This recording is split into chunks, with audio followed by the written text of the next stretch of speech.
Hi മക്കളെ, അപ്പോൾ നമ്മൾ പുതിയ ടോപ്പിക്കുമായിട്ട് എത്തിയിട്ടുണ്ട്. ഇപ്പോൾ ഇന്നത്തെ നമ്മുടെ ടോപ്പിക് ഓഫ് ഡിസ്കഷൻ എന്ന് പറയുന്നത് എന്താണ്? Motion of A car on A banked road എന്ന് പറയുന്ന ടോപ്പിക്കാണ് നമ്മൾ എന്ത് ചെയ്യുന്നത് ഇന്ന് ഡിസ്കസ് ചെയ്യാൻ വേണ്ടി പോകുന്നത്. ലോസ് ഓഫ് മോഷൻ എന്ന് പറയുന്ന 5th ചാപ്റ്ററിൽ ഏറ്റവും ഇമ്പോർട്ടൻ്റ് ആയിട്ട് നിങ്ങൾ പഠിച്ചു വെക്കേണ്ട ഡെറിവേഷനാണ് ഇത് motion of A car on A banked road എന്ന് പറയുന്നത്. ഇത് പല പാർട്ടിൽ ഡെറിവേഷൻ പാർട്ടും ചോദിക്കാറുണ്ട്, അല്ലാതെ ജസ്റ്റ് ഫോഴ്സ് അടയാളപ്പെടുത്തുന്നതിന് മാത്രമായിട്ട് എന്ത് ചെയ്യാറുണ്ട്, ക്വസ്റ്റ്യൻസ് ചോദിക്കാറുണ്ട്. അപ്പോൾ ഓരോ ഫിഗറും ഓരോ സ്റ്റെപ്പും ക്ലിയർ ആക്കി പോയി കഴിഞ്ഞെങ്കിൽ മാത്രമേ നിങ്ങൾക്ക് ഡൗട്ട് ഇല്ലാണ്ട് എന്ത് ചെയ്യാൻ വേണ്ടി പറ്റുള്ളൂ, എക്സാമിന് അറ്റൻഡ് ചെയ്യാൻ വേണ്ടി പറ്റുള്ളൂ. അപ്പോൾ എന്താണ് ബാങ്കിങ് എന്ന് ആദ്യം മനസ്സിലാക്കണം അല്ലേ? റോഡിൻ്റെ ബാങ്കിങ്, എന്തിനാണ് ബാങ്കിങ് ചെയ്യുന്നത്, എന്താണ് റോഡിൻ്റെ ബാങ്കിങ് എന്ന് പറയുന്നത്? അതായത് വാഹനങ്ങൾ വളവ് വളയുന്ന സമയത്ത് നിങ്ങൾ ശ്രദ്ധിച്ചിട്ടുണ്ടാകും, കൂടുതലും അപകടങ്ങളിൽ പെടുന്നൊരു ടെൻഡൻസി ഉണ്ട്. അതായത് വാഹനങ്ങൾ എന്ത് ചെയ്യുന്നു, അവിടുന്ന് ആ ഒരു കർവ്ഡ് ഷേപ്പിൽ നിന്നും പുറത്തേക്ക് തെറിച്ചു പോയിട്ടും അല്ലെങ്കിൽ മറ്റ് ഓവർ സ്പീഡായിട്ട് കൂട്ടിയിടിക്കുന്ന ഒക്കെ കൂടുതൽ അപകടങ്ങൾ ഈ വളവിന് സംഭവിക്കും. അപ്പോൾ ഈ വാഹനങ്ങളിൽ സേഫായിട്ട് ഈ വളവിൽ അതിൻ്റെ ട്രാവൽ ഈസി ആക്കാൻ വേണ്ടി ചെയ്യുന്ന അല്ലെങ്കിൽ ഒരു എഞ്ചിനീയറിംഗ് ടെക്നിക്കാണ് ശരിക്കും എന്തെന്ന് പറയുന്നത് ബാങ്കിങ് ഓഫ് റോഡ് എന്ന് പറയും. അതായത് അതിൻ്റെ ഒരു സർക്കുലർ പാത്തിൽ മൂവ് ചെയ്യുമ്പോൾ ഇതിൻ്റെ ഇന്നർ എഡ്ജ് ഉണ്ടല്ലോ, റോഡിൻ്റെ ഇന്നർ എഡ്ജ് ഉള്ളിലേക്ക് വരുന്ന ഭാഗം, കർവ്ഡ് ഷേപ്പിൻ്റെ ഉള്ളിലേക്ക് വരുന്ന ഭാഗം, ആ ഭാഗം നമ്മൾ കുറച്ചൊന്ന് താഴ്ത്തിയും അതിൻ്റെ ഔട്ടർ എഡ്ജ് കുറച്ച് ഉയർത്തിയും എന്ത് ചെയ്യും, ഒരു ബാങ്കിങ്, ഒരു ചെരിവ് അവിടെ എന്ത് ചെയ്യും, നിർമ്മിക്കും. അതിൻ്റെ ഫലമായിട്ട് എന്ത് ചെയ്യും, വാഹനങ്ങൾക്ക് കുറച്ചുകൂടി സേഫ് ആൻഡ് സെക്യൂർ ആയിട്ട് എന്ത് ചെയ്യും, ഈ കർവ്ഡ് പാത്തിലൂടെ ട്രാവൽ ചെയ്യാൻ വേണ്ടി പറ്റും. നമുക്കറിയാം, ഒരു കർവ്ഡ് പാത്തിൽ ട്രാവൽ ചെയ്യണമെങ്കിൽ ഒബ്ജക്റ്റിന് എന്ത് വേണം, സെൻട്രിപെറ്റൽ ഫോഴ്സ്, മലയാളത്തിൽ അഭികേന്ദ്ര ബലം എന്ന് പറയും, സെൻട്രിപെറ്റൽ ഫോഴ്സ് വേണം. അപ്പോൾ ഈ ബാങ്കിങ് മൂലം എന്ത് ചെയ്യും, ആ വാഹനങ്ങൾക്ക് റൊട്ടേറ്റ് ചെയ്യാൻ ആവശ്യം, അല്ലെങ്കിൽ എന്താണ് ആ ഒരു കൈൻഡ് ഓഫ് റൊട്ടേഷണൽ മോഷനിൽ മൂവ് ചെയ്യാനുള്ള ഇനഫ് സെൻട്രിപെറ്റൽ ഫോഴ്സ് പ്രൊവൈഡ് ചെയ്യാൻ ഇത് ഹെൽപ്പ് ചെയ്യും. അതുപോലെ തന്നെ വളരെ ചെറിഞ്ഞും, അതായത് ഫ്രിക്ഷൻ വേണമല്ലോ ഈ വാഹനങ്ങൾ അവിടെ നിലനിൽക്കുക അല്ലെങ്കിൽ മൂവ് ചെയ്യാൻ വേണ്ടി, വളരെ സ്ലിപ്പറി അല്ലെങ്കിൽ മഴ പെയ്യുന്ന അല്ലെങ്കിൽ സ്ലിപ്പറി ആകുന്ന സമയത്ത് വാഹനങ്ങൾ സ്കിഡ് ആകാനുള്ള ചാൻസ് കൂടുതലാണ്. അപ്പം ഈ ബാങ്കിങ് ചെയ്യുന്ന മൂലം, അതായത് ഫ്രിക്ഷൻ കുറവാണെങ്കിൽ പോലും വാഹനങ്ങൾക്ക് കുറേ കൂടി സേഫായിട്ട് എന്ത് ചെയ്യും, മൂവ് ചെയ്യാൻ വേണ്ടിയിട്ട് എന്ത് ചെയ്യും, ഈ ഒരു കാര്യം ഹെൽപ്പ് ചെയ്യും. അതേപോലെ തന്നെ വാഹനങ്ങളുടെ സ്കിഡിങ് ഒഴിവാക്കാനൊക്കെ എന്ത് ചെയ്യും, ബാങ്കിങ് ഓഫ് റോഡ് ഹെൽപ്പ് ചെയ്യും. അപ്പോൾ അതാണ് ജനറലി എന്തിനാണ് റോഡിങ്ങിൻ്റെ ബാങ്കിങ് എന്നതിനോട് ബന്ധപ്പെട്ട് പറയാനുള്ളത്. ഓക്കെ, ഇനി നമുക്കവിടെ പഠിക്കാനുള്ളത് എന്താണ്, ഒരു കാറ് അല്ലെങ്കിൽ ഒരു ബാങ്ക്ഡ് റോഡിലൂടെ സഞ്ചരിക്കുമ്പോൾ അതിൽ ഏതൊക്കെ ഫോഴ്സസ് ആണ് ആക്ട് ചെയ്യുന്നത്, അതുപോലെ തന്നെ ആ ഒരു റോഡിലൂടെ ആ കാറിന് എടുക്കാൻ പറ്റുന്ന മാക്സിമം സ്പീഡ് എത്രയാണ്, അതായത് അവിടെ ഫ്രിക്ഷൻ ഉള്ള സമയത്ത് എത്ര സ്പീഡിൽ മാക്സിമം ഒരു വാഹനത്തിന് അതിലൂടെ ട്രാവൽ ചെയ്യാൻ വേണ്ടി പറ്റും. അതായത് ഇപ്പോൾ നമുക്ക് ക്വസ്റ്റ്യനിൽ തരും, ഇത്ര റേഡിയസ് ഉള്ള റോഡാണ്, അവിടെ ആക്സലേഷൻ ഡ്യൂ ടു ഗ്രാവിറ്റിയുടെ വാല്യൂ നമുക്കറിയാം, പിന്നെ അതിൻ്റെ ബാങ്കിങ് എത്ര ആംഗിളിലാണ് ചെയ്തിരിക്കുന്ന കാര്യങ്ങളൊക്കെ പറയും. എന്നിട്ട് അതിൽ ആ കാറിന് പോകാൻ പറ്റുന്ന മാക്സിമം സ്പീഡ് കണ്ടുപിടിക്കാൻ വേണ്ടി ചോദിക്കും. ഇനി ഫ്രിക്ഷൻ ലെസ് ആയിട്ടുള്ള ഒരു സർഫസ് ആണെങ്കിൽ അതിന് മൂവ് ചെയ്യാൻ പറ്റിയ സ്പീഡ് എത്രയാണ്, അതിനെ നമ്മൾ ഒപ്റ്റിമം സ്പീഡ് എന്നാണ് വിളിക്കുക, അത് എത്രയാണ്, ഇതൊക്കെ കാൽക്കുലേറ്റ് ചെയ്യാനാണ് ശരിക്കും എന്ത് ചെയ്യുന്നത്, നമ്മൾ ഉപയോഗിക്കുന്നത്. ഇത് പ്രധാനമായിട്ടും എഞ്ചിനീയറിംഗ് ടെക്നിക്കിലാണ് എന്ത് ചെയ്യുന്നത്, ഇത് ഡെയിലി ലൈഫിൽ നമുക്ക് എന്ത് ചെയ്യുക, ഉപയോഗിക്കേണ്ടി വരിക.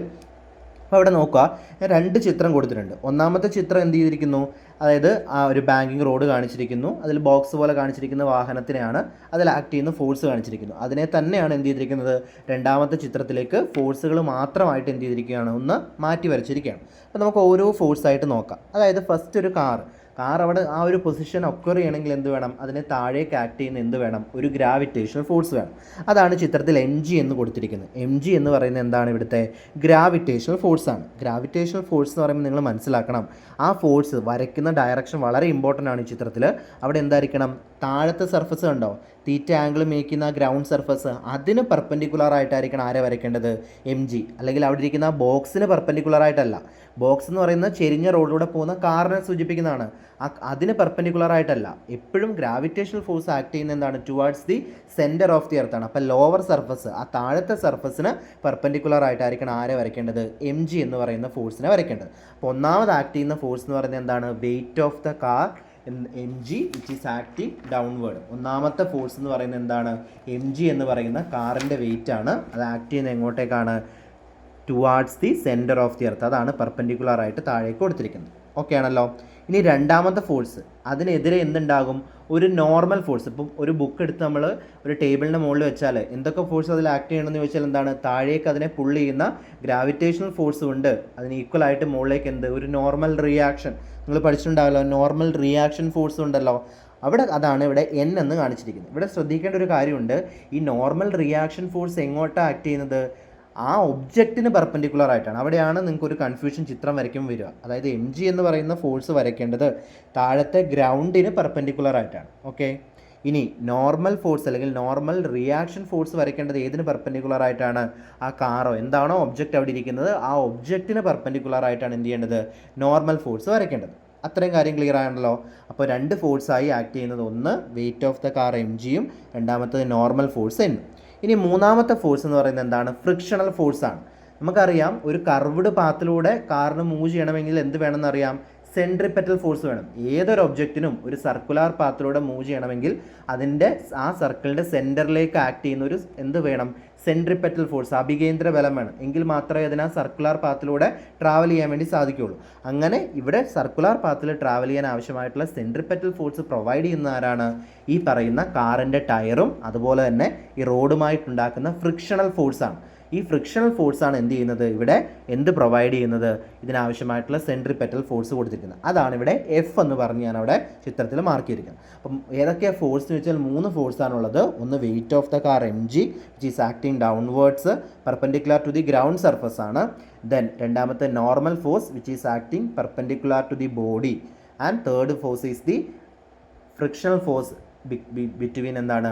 ടയർ ഓഫ് ദി കാറും അതുപോലെ തന്നെ ഗ്രൗണ്ടുമായിട്ടുണ്ടാകുന്ന ഫ്രിക്ഷൻ മൂലം ഉണ്ടാകുന്ന ഫോഴ്സ്. ഈ 3 ഫോഴ്സാണ് പ്രധാനമായിട്ട്. ആ 3 ഫോഴ്സ് അവിടെ ഉള്ളൂ. ഓക്കെ, ഇനി നമ്മൾ അവിടെ സൈൻ തീറ്റ കോസ് തീറ്റ എന്നൊക്കെ നിങ്ങൾ കാണും. അതെന്തൊക്കെ? എന്താ? നമ്മൾ ഈ പറയുന്ന ഫോഴ്സിനെ, അതായത് ഒരു തീറ്റ ആംഗിളിൽ ആക്ട് ചെയ്യുന്ന ഒരു ഫോഴ്സിനെ നമുക്ക് 2 കമ്പോണൻ്റ് ആയിട്ട് റിസോൾവ് ചെയ്യാം. ഏത്? ഒരു നോർമൽ കമ്പോണൻറ്റ്, 2 പെർപെൻഡിക്കുലർ കമ്പോണൻ്റ് ആയിട്ട് റിസോൾവ് ചെയ്യാം. ഒരു കോസ് കമ്പോണൻറ്റും ഒരു സൈൻ കമ്പോണൻറ്റും. അതാണ് ഇവിടെ ചെയ്തിരിക്കുന്നത്. ഇനി നിങ്ങൾക്കൊരു ഡൗട്ട് കാണും, എന്തുകൊണ്ടാണ് എന്നിനോട് ചേർന്നിരിക്കുന്ന ആംഗിൾ തീറ്റ എന്ന് വന്നത്? അത് നിങ്ങൾ മനസ്സിലാക്കാൻ, ഈ റോഡിന് ബാങ്കിങ് ഒന്നും ഇല്ലയെന്ന് വിചാരിക്കുക. ഈ റോഡിൻ്റെ ചെരിവാണ് ആ ചുവന്ന ലെറ്ററിൽ എഴുതിയിരിക്കുന്ന തീറ്റ ആംഗിൾ ചെരിച്ചാണ് റോഡ് നിർമ്മിച്ചിരിക്കുന്നത്. അത് ചെരിവൊന്നും ഇല്ലെങ്കിൽ ആ കാർ എങ്ങനെയായിരിക്കും? നേരെ ഇരിക്കുകയാണ്. നമ്മൾ ആ കാർ അല്ലെങ്കിൽ ആ റോഡ് ഒരു തീറ്റ ആംഗിൾ ചെരിക്കുമ്പോൾ അതിന് മുകളിലിരിക്കുന്ന ഒബ്ജക്റ്റും എത്രത്തോളം ആംഗിൾ ഷിഫ്റ്റ് ചെയ്യും? ഒരു തീറ്റ ആംഗിൾ ഷിഫ്റ്റ് ഉണ്ടായിരിക്കും. അതാണ് എന്നിനോട് ചേർത്ത് ഏത് എഴുതിയിരിക്കുന്നത്? തീറ്റ എന്ന് പറഞ്ഞ് മാർക്ക് ചെയ്തിരിക്കുന്നത്. ഓക്കെ, അപ്പം എന്നിന് ചേർത്ത് തീറ്റ. അപ്പോൾ എന്നെ നമുക്ക് അവിടെ നിന്ന് തന്നെ 2 കമ്പോണൻ്റ് ആയിട്ട് എഴുതാലോ. തീറ്റയോട് ചേർന്നിരിക്കുന്നതിനെ കോസ് കമ്പോണൻറ്റ് നമ്മൾ കഴിഞ്ഞ ക്ലാസ്സിൽ പറഞ്ഞിട്ടുണ്ടായിരുന്നു. അപ്പോൾ എന്ത് വരും? എൻ കോസ് തീറ്റ എന്ന് വരും. ഓപ്പോസിറ്റ് സൈഡിലേക്കുള്ളതിന് എന്ത് വരും? എൻ സൈൻ തീറ്റ എന്ന് വരും. ഇനി എഫിൻ്റെ അവിടുത്തെ ആംഗിൾ തീറ്റയും അതുപോലെ തന്നെ എന്താണ് അതുമായിട്ടുണ്ടാക്കുന്ന ആംഗിൾ ആണെങ്കിൽ ആ സൈഡിൽ വരുന്ന ഏതായിരിക്കും? എഫ് കോസ് തീറ്റ ആയിരിക്കും.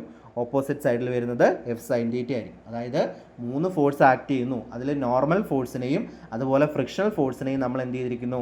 അതിനെ റിസോൾവ് ചെയ്തിരിക്കുന്നു. അതായത് നോർമൽ ഫോഴ്സ് എന്നിനെ എൻ കോസ് തീറ്റ ആയിട്ടും എൻ സൈൻ തീറ്റ ആയിട്ടും റിസോൾവ് ചെയ്തിരിക്കുന്നു. അതുപോലെ ഫ്രിക്ഷണൽ ഫോഴ്സിനെ എഫ് കോസ് തീറ്റ ആയിട്ടും എഫ് സൈൻ തീറ്റ ആയിട്ടും എന്ത് ചെയ്തിരിക്കുന്നു?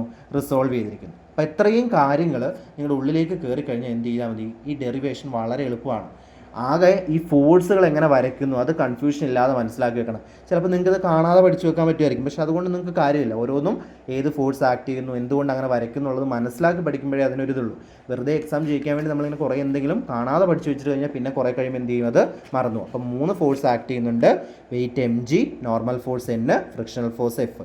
അതിലേതിനെയൊക്കെയാണ് നമ്മൾ റിസോൾവ് ചെയ്യുന്നത്? നോർമൽ ഫോഴ്സ് എന്നിനെ, അതായത് ആംഗിൾ ഷിഫ്റ്റ് ഉണ്ടാകുന്നതുകൊണ്ട് നോർമൽ ഫോഴ്സിനെയും അതുപോലെ ഫ്രിക്ഷണൽ ഫോഴ്സിനെയും നമ്മൾ എന്ത് ചെയ്യുന്നു?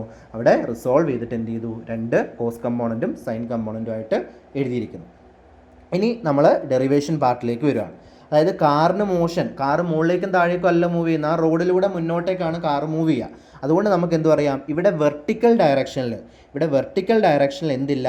ഈ പറയുന്ന കാറിന് യാതൊരുവിധ മൂവ്മെൻറ്റും ഇല്ല. അതിന് എങ്ങോട്ടാണോ ഫോഴ്സ് ഉണ്ടാകുന്നത് അങ്ങോട്ടായിരിക്കുമല്ലോ ഒബ്ജക്റ്റിന് ആക്സലറേഷൻ ഉണ്ടാവുക. ഞാനൊരു മേശ പിടിച്ച് തള്ളുമ്പോൾ ആ മേശ മുന്നോട്ട് നീങ്ങുന്നുണ്ടെങ്കിൽ അങ്ങോട്ട് ഫോഴ്സ് പ്രയോഗിക്കുന്നതുകൊണ്ടാണ്. അപ്പം മുകളിലേക്കും താഴേക്കും കാറിന് ഇവിടെ ആക്സലറേഷൻ ഉണ്ടാകുന്നില്ല. കാരണം മുകളിലേക്കും താഴേക്കുള്ള ഫോഴ്സ് എന്ത് ചെയ്തിരിക്കുകയാണ്? ഈക്വൽ ആൻഡ് ഓപ്പോസിറ്റ് ആയിട്ട് അത് ബാലൻസ് ചെയ്ത് നിർത്തിയിരിക്കുകയാണ്. ഇവിടെ ചിത്രം നോക്കിയേ, മുകളിലേക്കും താഴേക്കും ആക്ട് ചെയ്യുന്ന ഫോഴ്സുകൾ ഏതൊക്കെയാണ്? മുകളിലേക്കുള്ള ഫോഴ്സ് എന്നിനെ റിസോൾവ് ചെയ്ത component, that is N cos തീറ്റയാണ് മുകളിലേക്ക് ആക്ട് ചെയ്യുന്നത്. അതിനെ ബാലൻസ് ചെയ്തുകൊണ്ട് താഴേക്ക് വരുന്ന കമ്പോണൻറ്റ് ഏതൊക്കെയാണ്? ഒന്ന് വെയിറ്റ് എം ജിയും അതുപോലെ തന്നെ ഫ്രിക്ഷണൽ ഫോഴ്സിൻ്റെ സൈൻ കമ്പോണൻറ്റും അല്ലേ. അപ്പോൾ താഴെയുള്ള force M G plus sine തീറ്റയാണ്, മുകളിലുള്ളത് എൻ കോസ് തീറ്റയാണ്. ഇപ്പോൾ 2 ഈക്വൽ ആയതുകൊണ്ടല്ലേ മുകളിലേക്കോ താഴേക്കോ കാറിന് എന്ത് ഇല്ലാത്തത്? ആക്സലേഷൻ സംഭവിക്കാത്തത്. അപ്പോൾ നമുക്ക് എങ്ങനെ എഴുതാം? N cos theta equal to M G plus F sign theta എന്ന് എഴുതാലോ. ഡൗട്ടില്ലല്ലോ.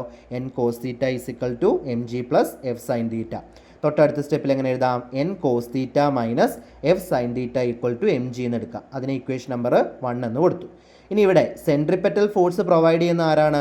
ഫ്രിക്ഷണൽ ഫോഴ്സിൻ്റെ ഹൊറിസോണ്ടൽ കമ്പോണൻ്റ് ആണ്. അപ്പം ഈ സെൻട്രിപെറ്റൽ ഫോഴ്സിൻ്റെ ഇക്വേഷനാണ് ഏത് mv²/r. അത് കിട്ടുന്ന ആരൊക്കെ മൂലമാണ് എഫ് കോസ് തീറ്റ എന്ന് പറയുന്ന കമ്പോണൻറ്റും എൻ സൈൻ തീറ്റ എന്ന് പറയുന്ന കമ്പോണൻറ്റും കൂടാണ്. അപ്പോൾ അത് ഈക്വൽ ആണെന്ന് നമുക്ക് എഴുതാലോ.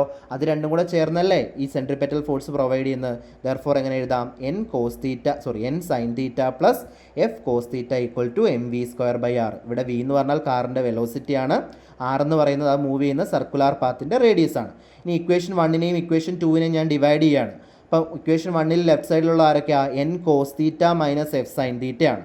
ഇക്വേഷൻ 2ൻ്റെ ലെഫ്റ്റ് സൈഡിലുള്ള ആരൊക്കെയാണ് N sine theta plus F cos തീറ്റയാണ്. റൈറ്റ് സൈഡിൽ ഒന്നാമത്തെ ഇക്വേഷൻ്റെ എം ജിയും താഴെ mv²/r.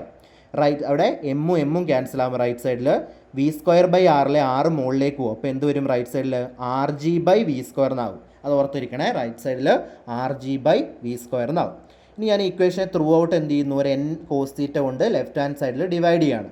അതാണ് തൊട്ടടുത്ത സ്റ്റെപ്പിൽ എല്ലാ ടേമിനെയും ഓരോ ടേമിനെയും എൻ കോസ് തീറ്റ കൊണ്ട് ഡിവൈഡ് ചെയ്യുന്നു. അപ്പോൾ first term N cos theta by N cos theta ന്യൂമറേറ്ററിൽ എന്തായിട്ട് മാറും 1 minus F sign theta by cos theta എന്താണ് ടാൻ തീറ്റയാണ്. അപ്പോൾ f/n tan theta divided by N sine theta by N cos theta എന്താ എന്നും ക്യാൻസൽ ആവും, sine by cos tan theta എന്ന് വരും, പ്ലസ് f/n എന്ന് വരും.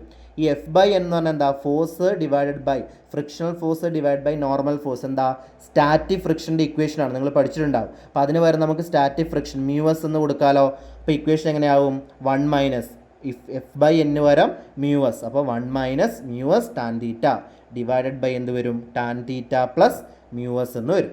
ഓക്കെ അല്ലേ, ഈക്വൽ ടു റൈറ്റ് സൈഡിൽ rg/v². നമുക്ക് v അല്ലേ വേണ്ടത്. അപ്പോൾ വിനെ ഞാൻ ലെഫ്റ്റ് സൈഡിലേക്ക് കൊണ്ടുവരുന്നു, ബാക്കി ടൈമിനെ അപ്പുറത്തേക്ക് കൊണ്ടുപോകുന്നു. അപ്പോൾ ഇവിടെ ന്യൂമറേറ്ററിലുള്ളത് അവിടെ ചെല്ലുമ്പോൾ ഡിനോമിനേറ്ററിലും ഇവിടെ ഡിനോമിനേറ്ററിലുള്ളത് അവിടെ ചെല്ലുമ്പോൾ ന്യൂമറേറ്ററിൽ സൈഡ് മാറും. അപ്പോൾ തൊട്ടടുത്ത സ്റ്റെപ്പിൽ v² ഈക്വൽ ടു എന്ത് വരും rgയുടെ കൂടെ തൊട്ട് മുകളത്തെ സ്റ്റെപ്പിൽ ഡിനോമിനേറ്റർ താഴെ ഉണ്ടായിരുന്ന ടേം മ്യൂസ് പ്ലസ് ടാൻ തീറ്റ എന്നുള്ളത് മുകളിൽ വരും, 1 മൈനസ് മ്യൂസ് ടാൻ തീറ്റ എന്നുള്ളത് താഴെ വരും. That is v² equal to എന്ത് വരും rg into mu s plus tan theta divide by 1 minus mu s tan theta എന്ന് വരും.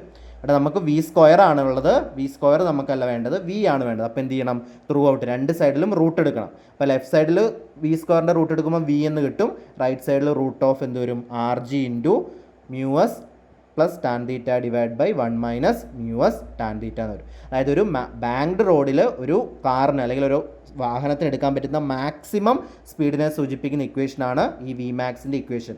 അത് ഫ്രിക്ഷൻ ഉള്ള കേസിലാണ് പറയുന്നത്. ഇനി ഫ്രിക്ഷൻ ആബ്സെൻ്റ് ആണെങ്കിൽ, അതായത് മ്യൂസ് എന്ന് പറയുന്ന ടേം 0 ആണെങ്കിൽ ഇക്വേഷൻ എങ്ങനെയായിട്ട് റെഡ്യൂസ് ചെയ്യും?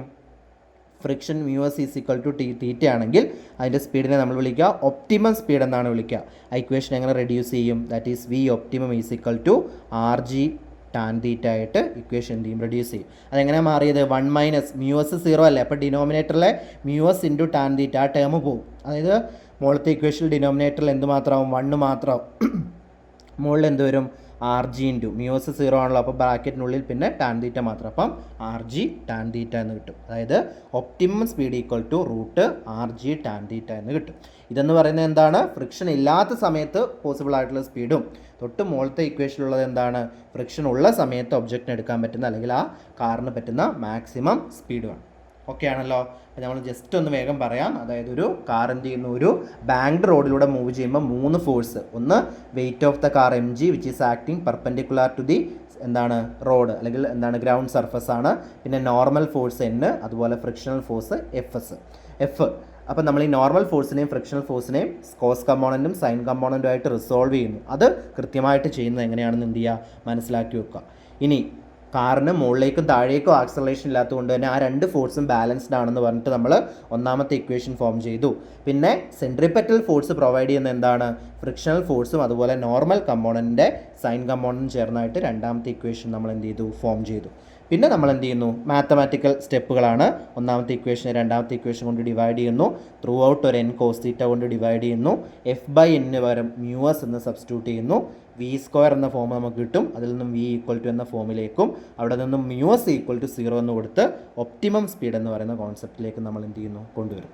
അപ്പോൾ എന്ത് ചെയ്യുക? ഈ ഡെറിവേഷൻ എഴുതി മനസ്സിലാക്കി എന്ത് ചെയ്യുക പഠിച്ചു വെക്കുക. ഒരു കാര്യം പഠിക്കുമ്പോൾ അതിൻ്റെ എല്ലാ വശങ്ങളും മനസ്സിലാക്കി പഠിച്ചു കഴിഞ്ഞാൽ നിങ്ങൾ എന്ത് ചെയ്യില്ല, എക്സാമിന് പോകുമ്പോൾ നിങ്ങൾക്ക് ഡൗട്ട് ഇല്ലാണ്ട് കൺഫ്യൂഷൻ ഇല്ലാണ്ട് എന്ത് ചെയ്യും ഇത് അറ്റൻഡ് ചെയ്യാൻ വേണ്ടി പറ്റും. ഓക്കെ, അപ്പോൾ നമ്മൾ ഇതോടുകൂടി ഇന്നത്തെ ക്ലാസ് നിർത്തുകയാണ്. ഇനി നമുക്ക് എന്ത് ചെയ്യാനുള്ള ഒരു ടോപ്പിക് കൂടെ നമ്മൾ ഈ ക്ലാസ്സിൽ ചെയ്യാം. അതുപോലെ തന്നെ എന്താണ് റീകോയിൽ ഓഫ് ദ ഗൺ എന്ന് പറഞ്ഞൊരുമായിട്ട് ബന്ധപ്പെട്ട് ക്വസ്റ്റ്യൻ കാണാറുണ്ട്. അപ്പം അതിൻ്റെ ഒരു വീഡിയോ എന്ത് ചെയ്യാം നെക്സ്റ്റ് ക്ലാസ്സിൽ കാണാം. Okay, thank you.